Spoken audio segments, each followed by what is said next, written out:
Hello everyone, welcome. It's fabulous if you can come and join us live for this poetry reading, which is part of our Wider Circle exhibition. You will already know, many of you, that we've done a few pilot practices, runs for this, and today we're starting the real thing. We're going to read, or I'm going to read, from the English Cantos, Volume 1, HellWard, Canto 1, where it all started in the hospital where I had my cancer. So, let's get started. It had to be. That long descent began. About me, images. 1 century that stuttered, showed how poor is man in all things except his savagery. My grandfather's face, first in that stale line, who missed the trenches through admin's mystery, was sent instead to fight in Palestine while friends he'd known all died in no man's land. How lucky then for him, for me, a sign. Despite the misery, unintended, unplanned, that characterised the fools who sought to build a better world, progress, to make a stand, as it were. As if politics could field a force sufficient to overcome gods whose power agencies were not like to yield to mortal die its throes and sadder odds. Or as if science too could weight outcomes, build Babels better far than Nimrod did. Yet, for all that building, they built one tomb called planet Earth, polluted, warmed and dying, neglecting the while to study, exhume the corpse of what the century was frying. That long descent began. I saw myself as air. I saw myself, for poetry is scrying. Calliope, come to me now, be here, for I must tell how I came to that wild place where death is our doctrine and twin despair.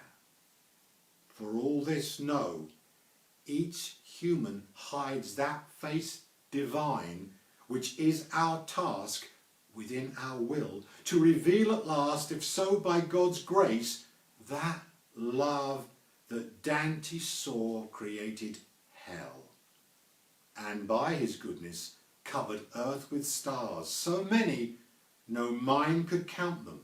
They fill the cosmos, yet hang so near us, yet far.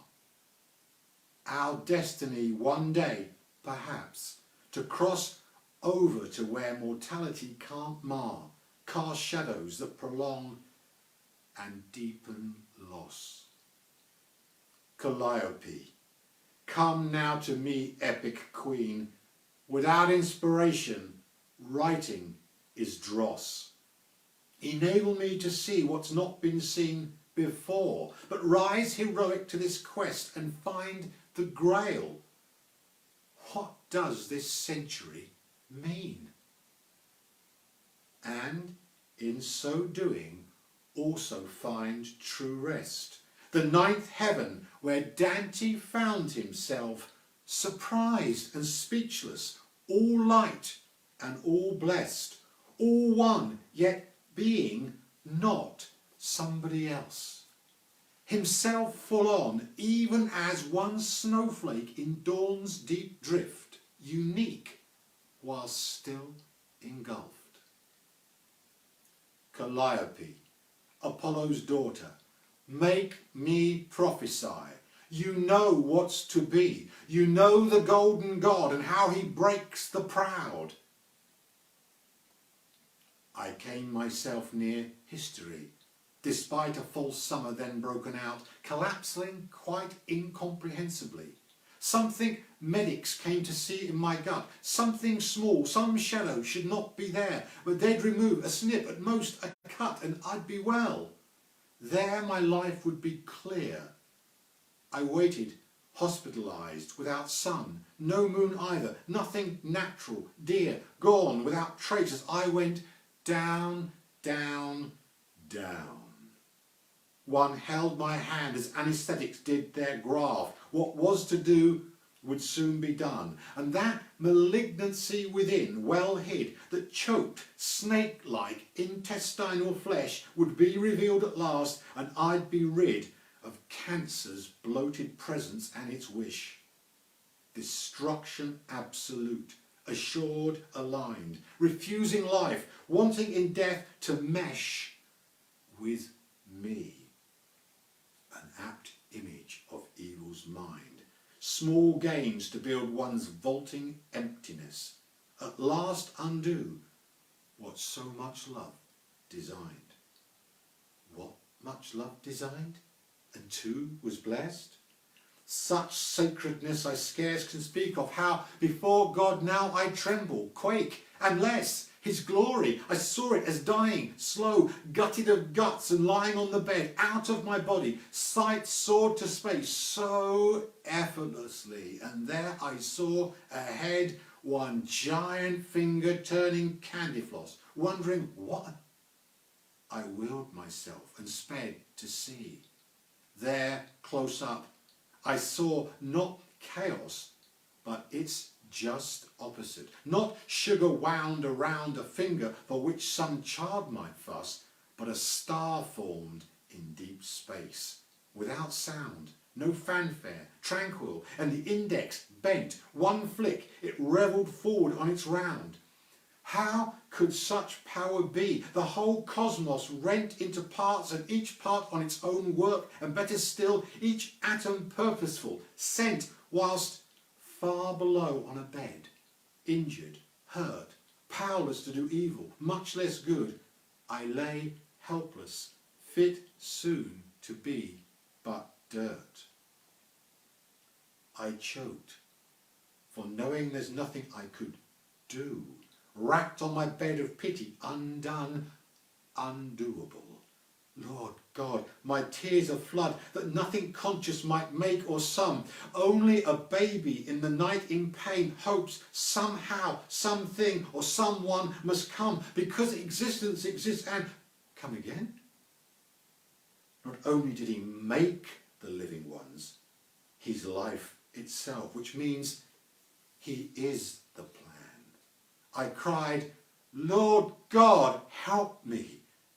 And just the once, just as the finger turned leisurely out towards the void where all other stars shone, and it seemed that he, the same he, no doubt disturbs or interrupts, that one might leave me forever stuck in my dark rut, despairing with those who mock without right. Just then, before my thought caught my word's sense, he turned, unflexed, had me direct in sight, before I could marshal the least defence, even discern my spirit from my soul, before I knew even my existence, so fast, so instant, light itself seemed slow.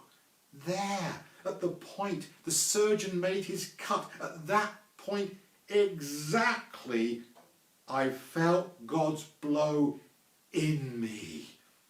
So in me that nothing could stop its force, its flow, and in one instant all changed, as if mortality itself were shut off, and for it something brand new exchanged. I mean, that pain in body and mind ceased, as suffering, past and present, was expunged, and paradise abounded, total peace and more. His face I could not see, but rather his presence working within me released.